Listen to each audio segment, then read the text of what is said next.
Pero bago tayo magpatuloy ay pakilike ang ating video. Ganon din ang subscribe button, pati na rin ang bell icon para lagi kayong updated sa mga parating ko pang mga uploads.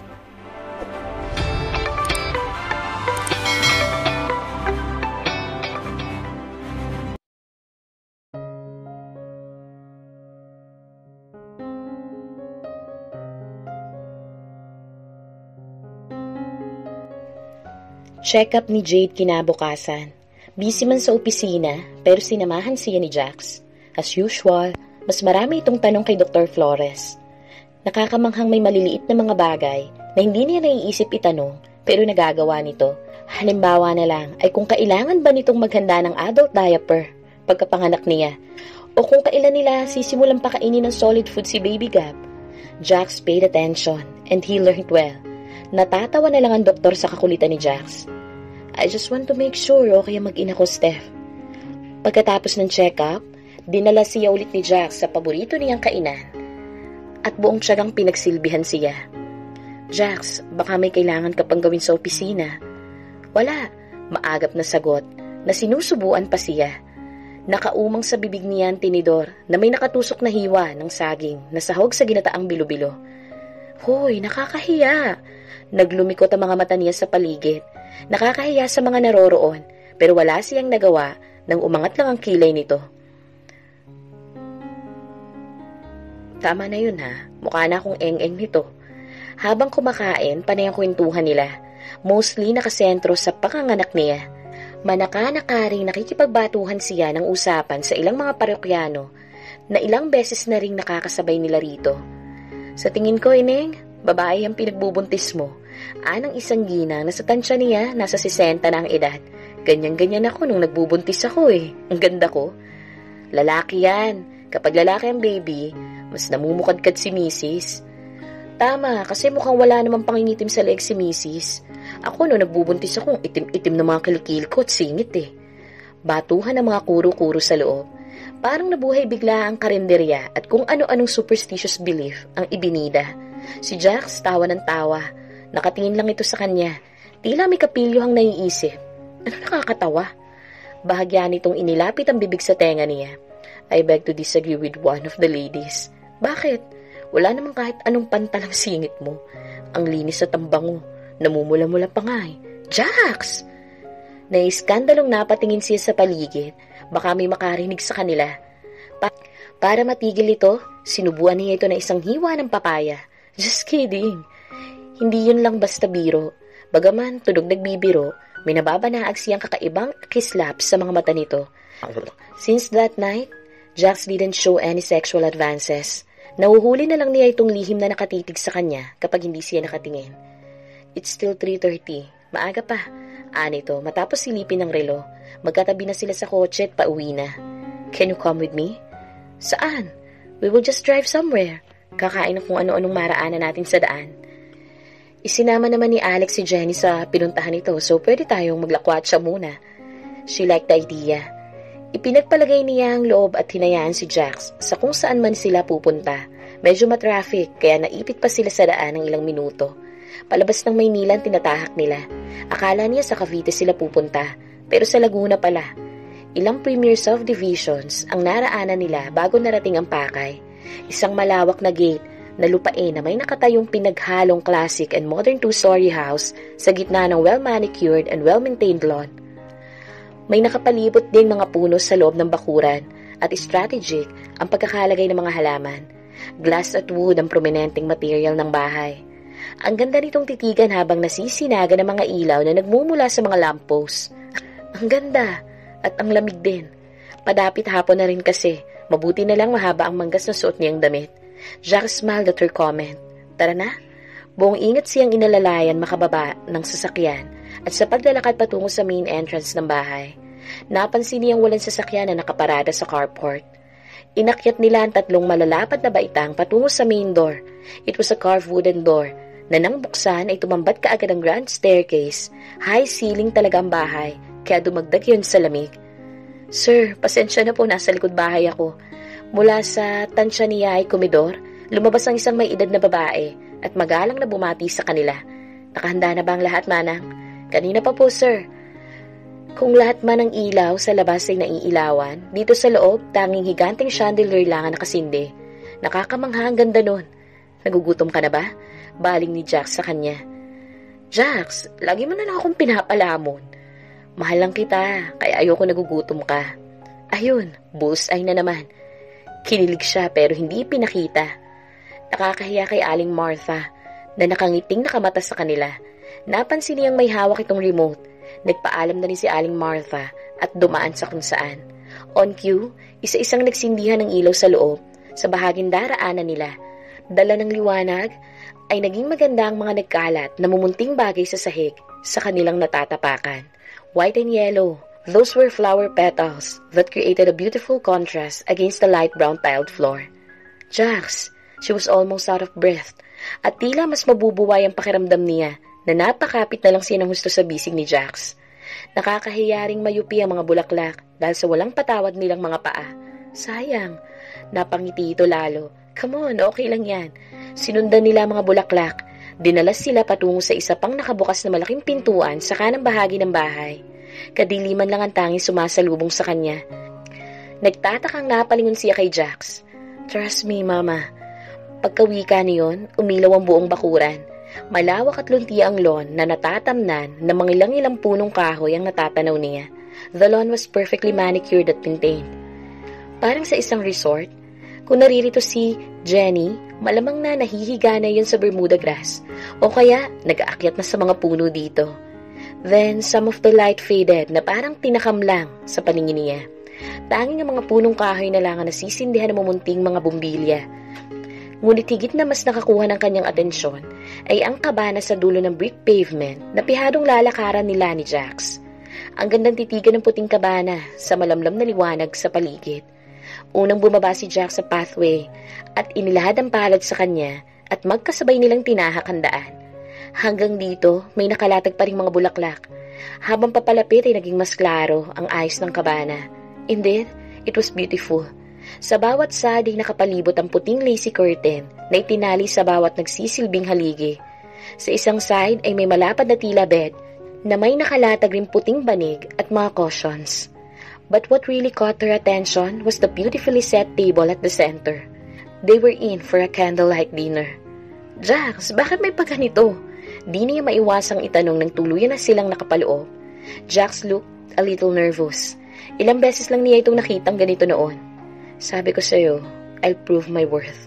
Sisimulan ko sa formal na date nating dalawa. Date? Ang sarap naman. Ang sarap naman talagang pakinggan nun. At ang sarap ng dating nun sa dibdib.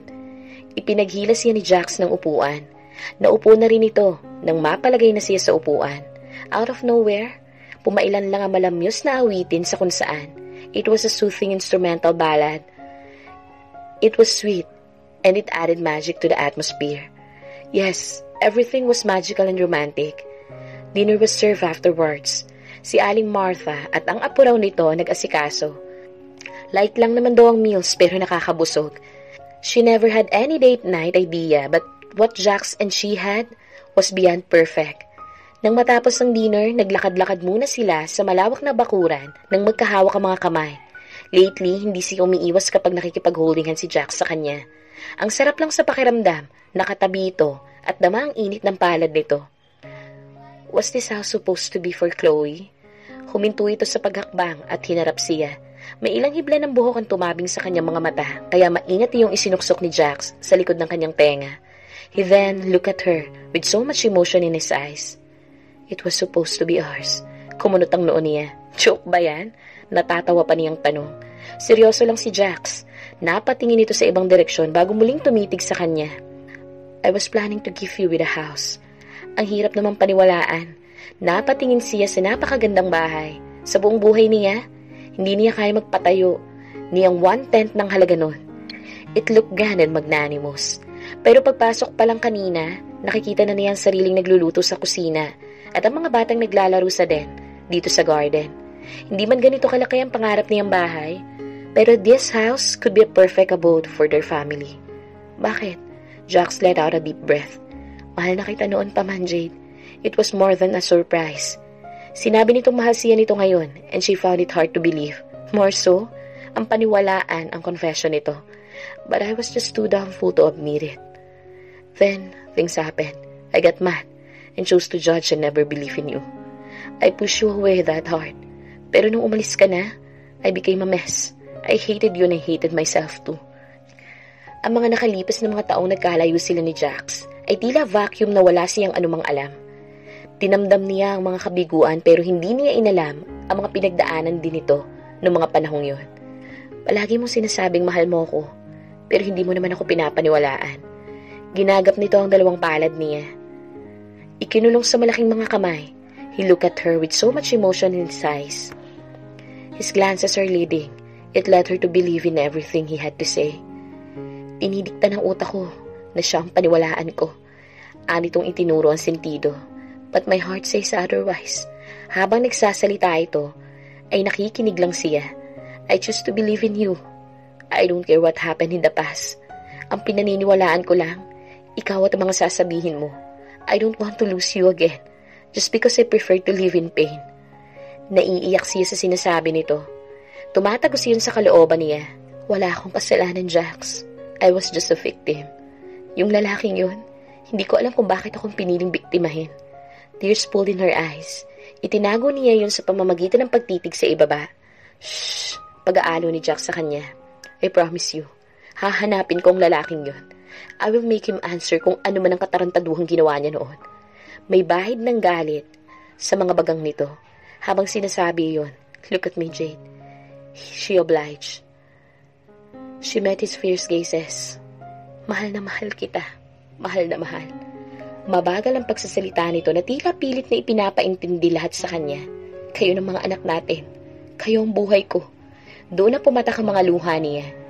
Napupuno na ng lubos na kaligayahan ng dibdib niya.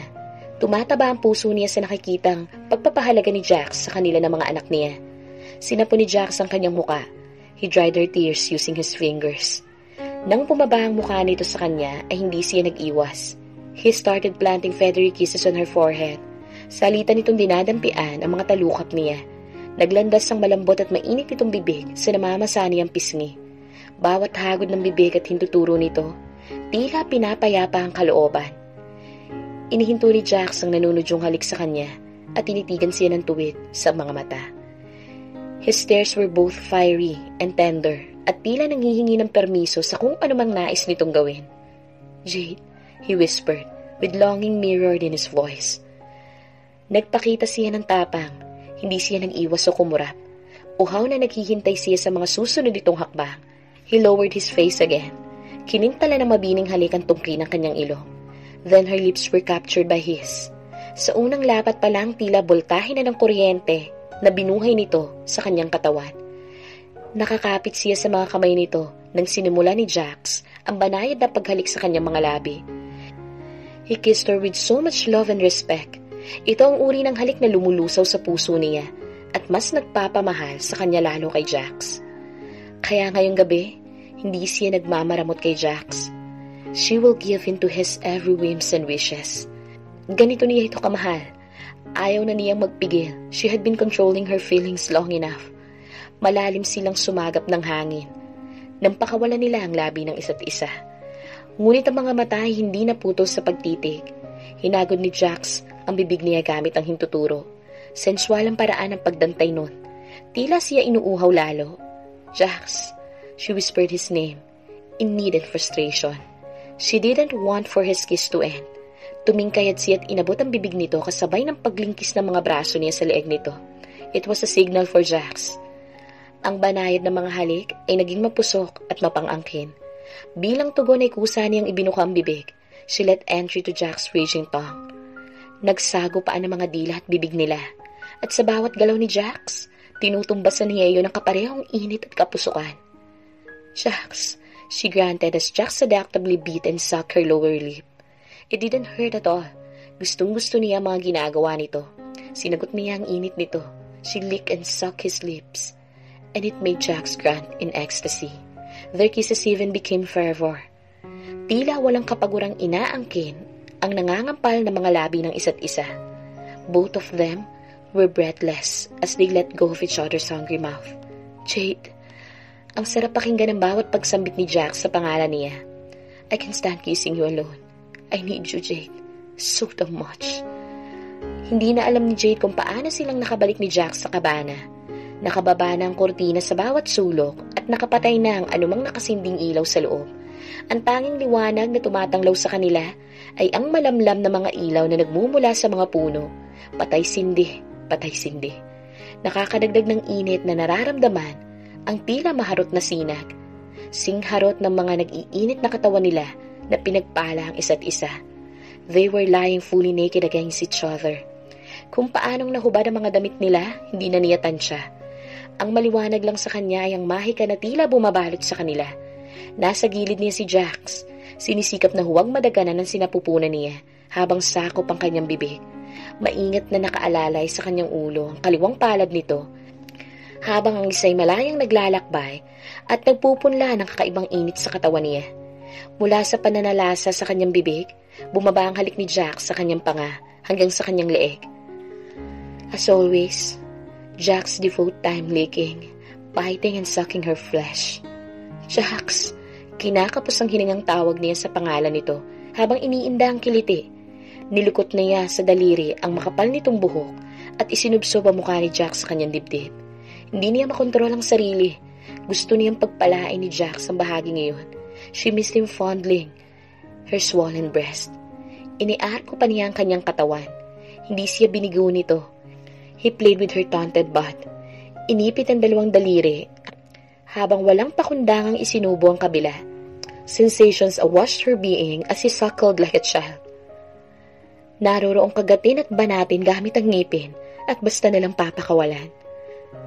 Then he suckled again. Matunog ang bibig nito.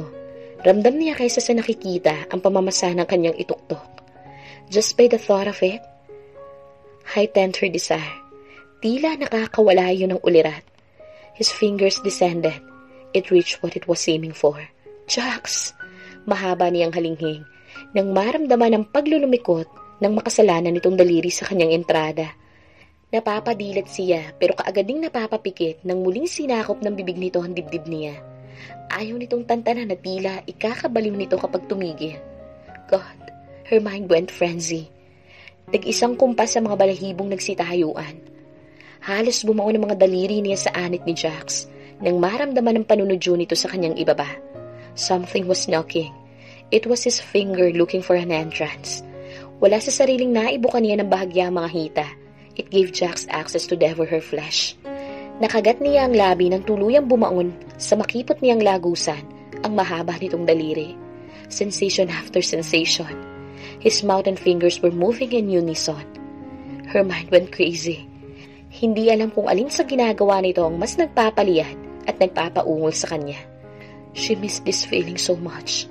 She had been longing for him to touch her this way again. She needed him to feel her. More.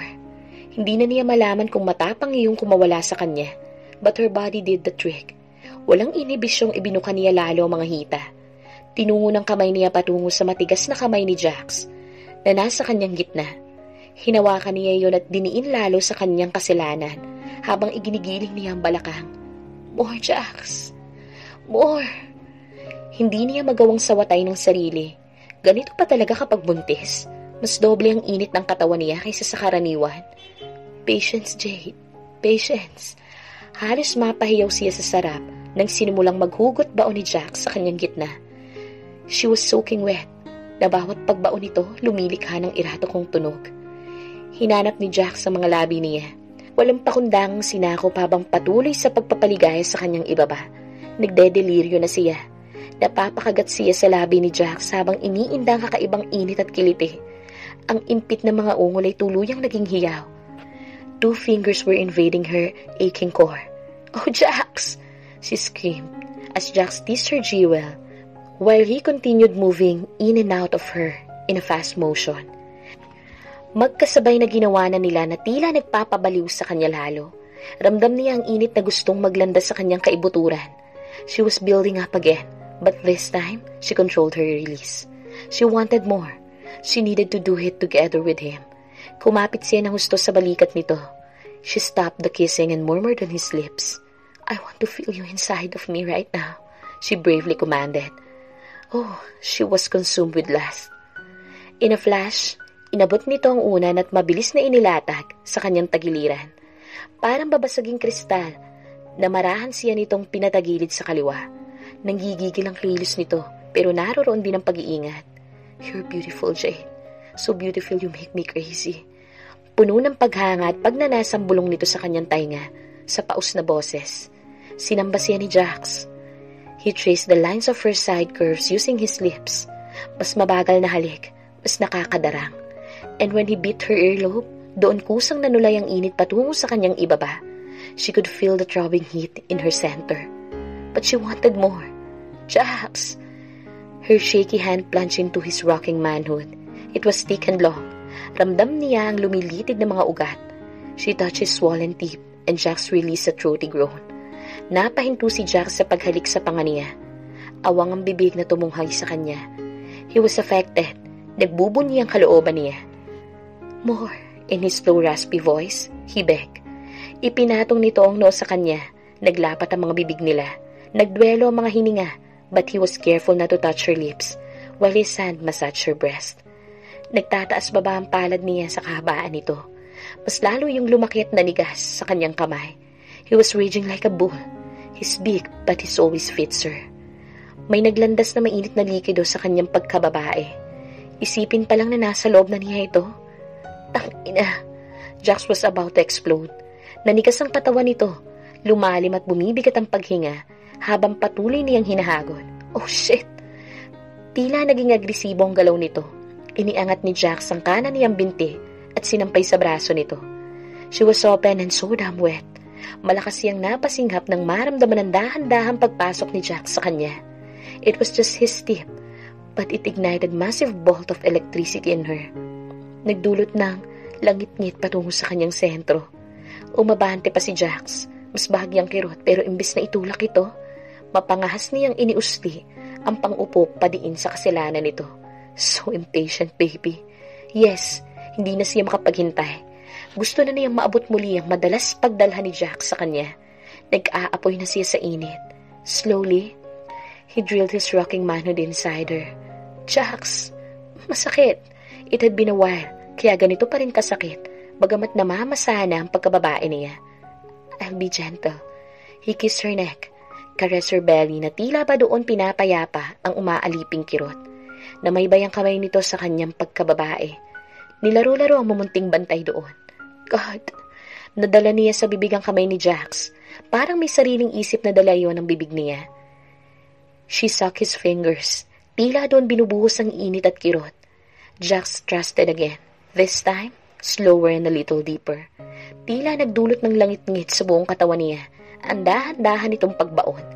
Ramdam niya ang paggalaw ng mga muscles nito sa katawan. Tumatagaktak na rin ang pawis nito. Pumatak ang ilang butil sa kanyang katawan. She was sweaty as well. So tight, babe. Nahihirapang daing nito bago tuluyang sinakop ang kanyang kaibuturan. She felt so stretched as his manhood was throbbing inside of her. Ilang sandali ring na mahinga ang mga katawan nila bago muling kumilos si Jax. Para siyang maiiyak dahil sa hindi mapangalanang kiliti nang simula ni Jax ang mabagal na paggalaw. It was so slow and painfully erotic. Tila siya mahuhulog sa dagat ng paikot-ikot na iginiling nito ang pagkalalaki sa kanyang kasilanan. As if scraping and stretching her vaginal walls at the same time. Jax! Sa bawat pagtawag niya ng pangalan nito, ay tila mas nasisindihan ang pagnanasa ni Jax. Nararamdaman niya ang kontroladong gigil. Sa bawat pagbunot ng pagkalalaki ay napapasunod siya. Para siyang mababaliw na nilalagyan ng agwat ang kanilang mga ibaba. Napakapit siya ng husto sa braso nito na nakaalalay sa kanyang sinapupunan nang maglabas-masok na si Jax. Ipinikit niya ang kanyang mga mata at ninamnam ang bawat daluyong. He continued his deep and slow thrust from behind. Napapaliyad siya sa sarap. Nangunguyapit siya sa leeg ni Jax. Halos bumaon ang kuko niya sa balat nito. But Jax didn't mind. He just continued pumping. Jax! Jade! They sang in unison. Mas mabigat ang kanilang mga hininga. Umangat ang kanyang naninigas na paa. Napaarko ang kanyang mga daliri. Nalalapit na siya. It took one deep plunge from Jax. Coupled with the teasing of her pearl, that she finally reached her peak. Sumabog ang naipong init. Nakakapagod, nakakaantok. "I'm coming, Jade," he growled as he continued pumping while kissing her fully. Isa pang malalim na pagbaon at sumunod na rin ito. Naghalo na ang mga katas nila. Umaawit ang eratikong mga paghinga. Sumabay sa tila ritmong paggalaw ng mga nakapalibot na kurtina. Everything was just so magical. God, slow sex was the best. It was mind-blowing and she was more than satisfied. "I love you, Jade. I love you too, Jax." Mabini at puno ng pagmamahal na halik ang kanilang pinagsaluhan, habang patuloy pa rin ang mumunting paggalaw si Jax. Yakap siya nito. Sapat lang na hindi mapipiga ang namamawis niyang katawan. Ilang saglit pa naging panatag na ang kanilang mga hininga. Hiniheles siya ni Jax sa masuyong paghaplos ng kanyang buhok. "Are you hurt?" Malambing nitong tanong. Panay ang pagpatak nito ng magaang halik sa kanyang muka. "Hindi." Inabot ni Jax ang kanyang sinapupunan at hinalikan. "Hey, little body. Hope you okay in there." Muli itong tumabi sa kanya. Hinila ang kumot at itinabing sa basa nilang mga katawan. Dahan-dahang nagparamdam ang lamig, pero ayaw pa niyang magsuot ng damit. She wanted to sleep with Jax's chiseled body, wrapping her nakedness. "I love you, Jax," she whispered as she closed her eyes to sleep. Mahal na mahal niya ang lalaking ito. At ikasasama ng loob niya kung hindi itong makakasama niya hanggang sa kanyang pagtanda.